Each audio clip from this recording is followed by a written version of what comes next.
All right, guys, so we definitely have some updates for you. As you can already see behind me, the room has begun for the powder coat stuff. So we got Daryl and Lewis here working diligently, and me making a video. So the things we got going on right now, let's walk you through it. Currently, we are trying to get the fuel system electrical all wrapped up on this Busa here, on this built motor Busa. We're running the external relay currently, and we're trying to figure out, we want to tuck all the wiring and everything. We want it to look super, super clean, but we also want it to be serviceable. So right now we're making actually some changes to how we're laying it all out. We, honestly guys, you know, we're not perfect. So a lot of times when we initially lay something out, we think we have a good idea. We'll go through it and then we're like, you know what, this isn't really flowing well, or this isn't working the way we expected it to. So we'll go back and make changes. So right now on this fuel system, now all the plumbing, 99% of the plumbing is done. The last thing we really need to do, I believe, is we just need to route the gauge. So, and that's really it. So we need to route the fuel pressure gauge, and we're gonna run that on a 4A line up into the front of the bike. So that way they can monitor it. Maybe actually, we'll see. We're gonna see where we mount it. I really don't know where we're gonna mount it. We might actually even just mount it right there, keep it clean and tucked, but then again, I want them to be able to see it too. So we'll see. We're gonna figure out where we're gonna mount the gauge. We're still talking about it. Obviously, we're still planning this out. So we're going to, we're almost done with this fuel system though. It's getting wrapped up in here. Let's kind of give you guys an idea. We'll show you guys a little bit. And we'll have Daryl take it apart here. So on the bottom here, real quick before you walk away with that, show us the bottom of the tank. So we remove the OEM. Now you have two different options when you do these things. You can either do this plate, and what we decided to do is just a 6 in and 6 out, 6A in. So this plate gives you a lot more clearance up underneath the fuel tank here, okay? So this will give you a lot more options in the future. Another thing we can do is modify this plate as well, the breather. So, but right now, this is kind of our rough schematic of the fuel lines. And I know it looks a little crazy when you look all in there. We got lines going everywhere, but here is more or less how it goes. And let me confirm this before I say some stupid stuff. We're going from the fuel tank to the fuel pump, which is gonna be back here, okay? So then from the fuel pump, it's gonna go this way, whoop, out this way, and we're gonna run down the side here, and then we're gonna go into the regulator here, which is gonna go through this way, and then it comes back around. We have a 180 here, we're gonna come back around and then go up into the fuel rail here. Now Red Horse has these new fittings. These are their new quick disconnect fittings, so this is gonna work just like OEM. So if I pull on that here, right here, we can just yank that line right off. It's nice, easy, quick. I love it. So this is gonna be badass. Now, these fittings aren't exactly the cheapest fittings. These are really nice fittings, but at the end of the day, they work great. So we put that back in there, push it down, and boom, that's it, we're done. So we have that, and the last thing we need to do, we have a little, a 90 here, so we're gonna run some fuel line off of here and run a fuel pressure gauge for them, so that way they can monitor their fuel pressure, because they've been having a lot of fuel pump issues with this bike, and it is a built motor. For those of you who have some experience, you can see we're running on different injectors. Here's the adapter harness for them. So I believe they were saying these were 400s injector, 400 cc. So we're running a bigger injector. We're gonna run a much bigger fuel system. This is on a built Carpenter motor, so the last thing we need to do is hook up the vacuum and, or I'm sorry, run the gauge. But so far, this is what it all looks like. And then whenever you're running an external fuel pressure system, you need to have a return system. This is a return style system. The OEM system is called a returnless. There is no return. So this one actually has a return, and that's how they regulate the fuel pressure. So as it's going through here, this is going to, this right here, this is actually your adjuster. So as you tighten this, you're gonna increase pressure, and as you loosen it, you're gonna decrease your pressure. So, and how they do that is on this return style here. So this is gonna go back into the fuel tank. So, and it's fully serviceable. You'll be able to lift the tank and modify, like we'll be able to keep doing that. They'll be able to service this no problem. So in a gist, that's more or less the fuel system. And like I said, the last thing we just need to figure out is where we're gonna place the gauge. So that and the electrical, like I said, we're trying to tuck all the wiring. We're trying to make it look super clean. We're gonna have everything mounted up here, so that way whenever they have the tail back on and everything, this is gonna be off to the side. So, and then we have the fuel pump mounted right here. So again, we're trying to make it look as clean as we can while still being a pretty cool race bike. So some people kind of throw this crap together, they zip tie everything. We don't do that. So we're gonna have all these holders. We're gonna have nice clean look. You know, we always try to make it look as clean as possible for what we're doing. So, and also make it where it's functional, where it's serviceable. So if you notice, everything you need to do right here, you just need to lift the tank up a little bit, and you can get a little 90 Allen, you can get a box wrench in here. Everything is serviceable, and that's what we always try to key on, is making it serviceable, like these quick disconnects and stuff, making it to where you can get to it, access it, and get in and out kind of thing. This is still a race bike, so there's going to be times where they're going to need to get in and out of here quickly. So anyway, that's the update on this bike. And we have another 14R rebuild going on. This is the one that absolutely destroyed the number 3 rod bearing. So we have a crank in from Adams. This was a used crank. They just cleaned it up for us, but we got the casing all in. We started transitioning some of the stuff. As you can see, we got a bearing in here. We got the crank in here. Lewis is actually cleaning off the pistons. So this is another thing that we do with our rebuilds. Not a lot of people do it, and honestly, guys, I know it's kind of an overkill thing, but I like to clean everything. We like to clean it all off. So right now we're taking all the old carbon off, and look how beautiful it's looking.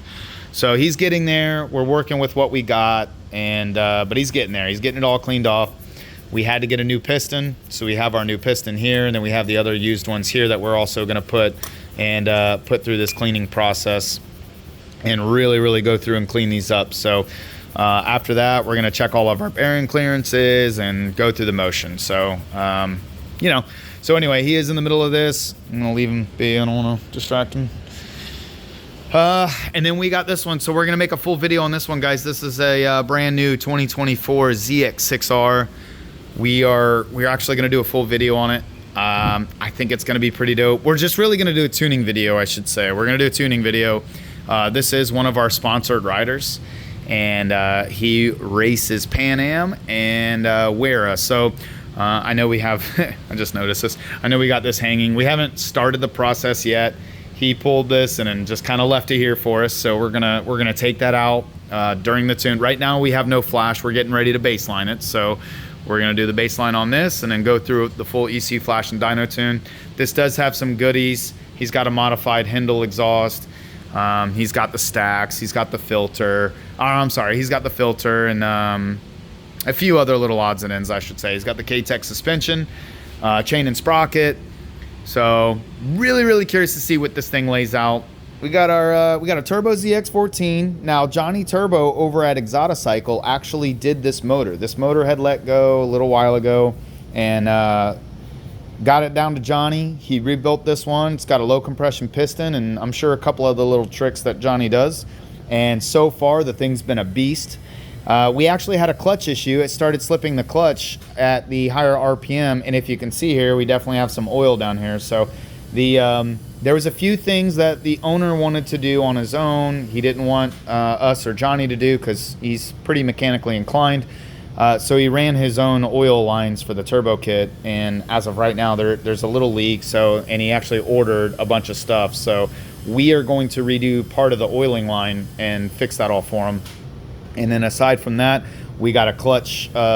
We talked to him about some clutch options, so he made a decision today, and we're gonna talk. We're getting him some pricing and everything. But so far, this bike's made over 300 wheel on the dyno. So far, it was at like 302 wheel horsepower with the clutch slipping. So we're gonna see what we can push out of this thing once we get this all rectified. Should be a little bit around there, maybe a little bit. I'm guessing around maybe 320 or so. We got the Shop ZX10, as you guys know. I'm waiting on some parts and some things for this, and we're also going to make another change to the camshaft the little different change to the camshafts again, see if we can squeeze some more power out of this thing. But so far, we've been running into roadblocks on this thing. So we've tried a few things. The different combinations we've tried haven't been working in our favor. So right now, we're kind of in the middle of just trying to figure it out, basically. We're just trying to see what's the winning combination on this stuff. So luckily I have a dyno, and all we got to do once we change it, we just throw it back on the dyno and see what happens, see if it made a big difference, see if it made a positive difference or not, and go from there. So gotta admit, it's nice having the tools of the trade to be able to do these kinds of things, because, you know, I mean, some of the street guys, I get it, they got to get on the bike and go run it on the street and then do either draggy or guess what, you know, if it made a difference or not, kind of like a butt dyno. So that's one of the big advantages of having the dyno. So I love it. But so, and I wanted to clarify a couple of things. This is, so we have a business partner more or less, and his name, that's Brandon, that you guys are always seeing. So this is more his new adventure that he wants to do, is undertake the powder coating stuff. So they were here. Let me zoom out a little bit. Here, let me get over here. So they were here a little earlier doing all the framing and everything, and well, his brother was. So they were doing the framing, and he's got the oven. So here's our new oven, or here's the new oven. It's a 4 foot by 4 foot by 6 foot oven. We're gonna put this thing to a lot of use. He's also got a brand new sandblaster here. So we got a sandblaster, and we're gonna be able to have the powder coating. So, and here's gonna be basically more or less the spray booth is gonna be this room. So it's a pretty decent sized room. We'll be able to do frames, wheels, rear sets, you know, you name it, basically. We'll be able to do it for the motorcycles. We got a big enough oven, and there's a big enough room here now, so we'll be able to start offering that eventually.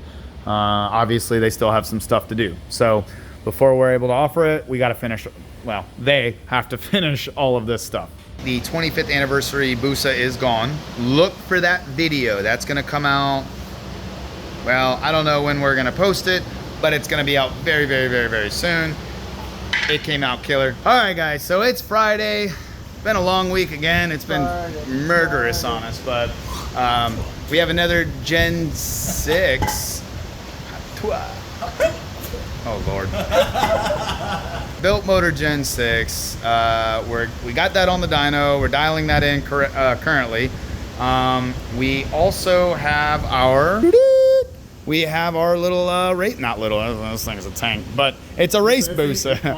It's not little, but she moves. So we got the fuel system all wrapped up here, guys. I know you guys have seen this. I know I've been showing it. We're really proud of it. It looks killer. All the lines, we have the electrical ran now all up underneath there. Now we still have to clean it up a little bit, but all in all, we wanted to make sure that everything worked and worked correctly. So we have the tools all set up here. Could you throw up the tank a little bit? So what you guys are gonna wanna do, whenever you're doing any kind of fuel system with an external regulator, how you set it is you gotta loosen this nut. Yeah, I just got a hand tight. So you gotta loosen that nut, and then basically this is gonna tighten or raise, and then this will lower your pressure. So when you come out, it'll lower it. When you drop it down, it'll raise it. So, and this bike's naturally aspirated, so we're gonna leave this port open. This is if you're running turbo. This is gonna give you a 1-to-1 regulator. So basically, every pound of boost you're running, it's gonna add basically another one on here. So my flashlight's dying. Let's go. Wait, let me put my ear plugs in. Here we go. All right, so here we go. Go ahead.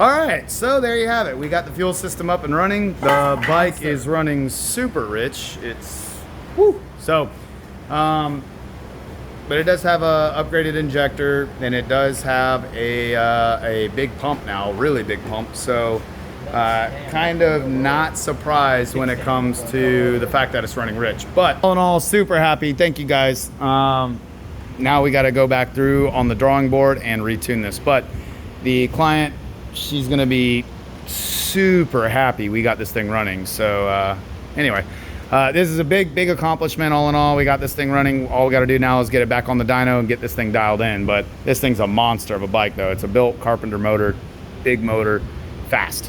And for those of you who have been following the channel for a while now, we have our LSR bike on the lift. And right now what we're doing is we are getting it all fitted for the max ECU. So we're gonna run a max ECU race.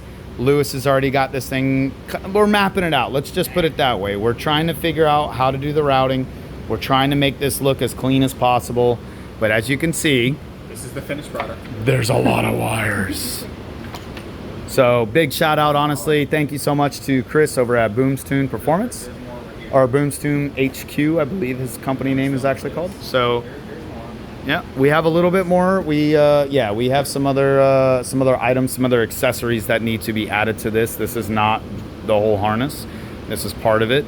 But honestly, man, thank you so much for all the hard work. We really appreciate it. We're going to get started on this. But so we've already not started on it, but we've already begun it. But we're going to route all this. We're going to get this all ran before.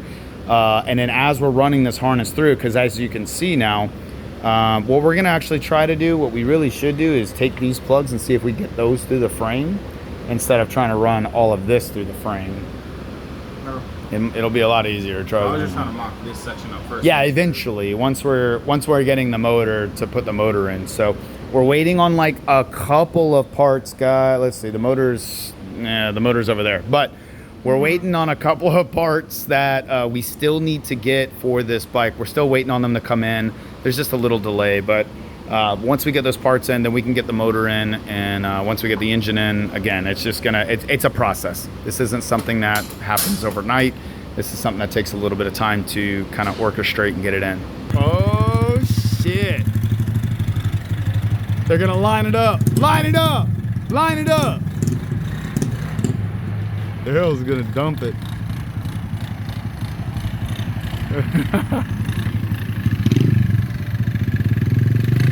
You gotta go, go, go, go,